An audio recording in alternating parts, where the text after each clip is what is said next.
proprio questo volevo. Avevo proprio voglia di una bollicina. Qua abbiamo una bollicina da Lugana. Questo è un Lugana fermo. Ah, il fermo. Alla bollicina.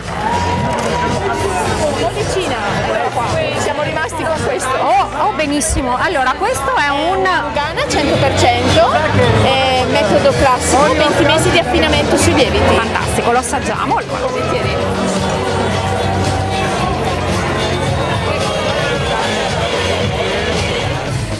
Qui siamo sulla sponda lombarda?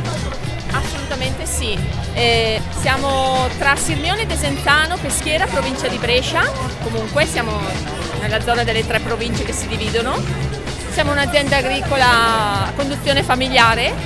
Io e mio marito, abbiamo 3 figli, questa è la più grande. Siamo una piccola azienda.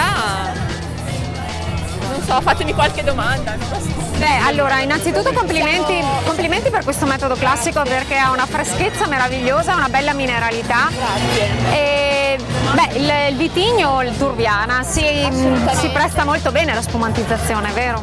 Molto sì, però facciamo 3 fermi, 3 Lugana fermi e un metodo classico.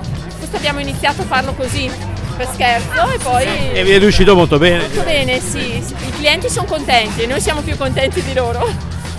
Benissimo, perché ovviamente la versione più conosciuta e diffusa è senz'altro quella ferma. Sì, Però sono per il Lugana fermi, quindi per chi ne fa uno mosso è già una cosa... Ma infatti sono venuta ad assaggiarlo apposta perché sono vini che in realtà sorprendono. È la versione forse meno consueta, conosciuta, però in realtà sorprendente.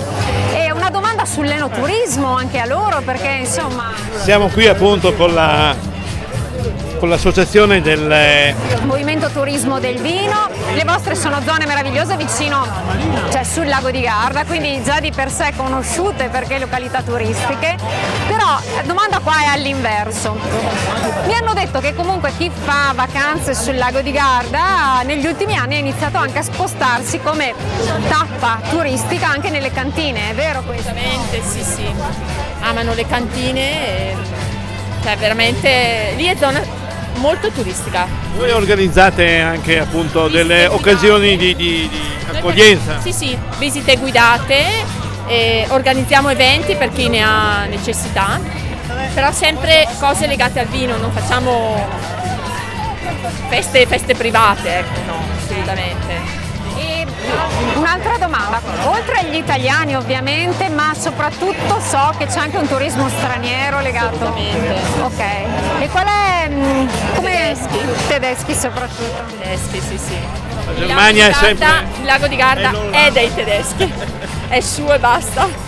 Sì, però le mete anche noi facciamo fiere all'estero, Venezia, Verona. Quindi voi vi siete attrezzati anche in questo senso, cioè è un turismo che vi ha portato anche ad attrezzarvi, ad organizzarvi di conseguenza? Soprattutto per gli stranieri, soprattutto, sì. È Per più voi conosciuto il tedesco è la lingua di base?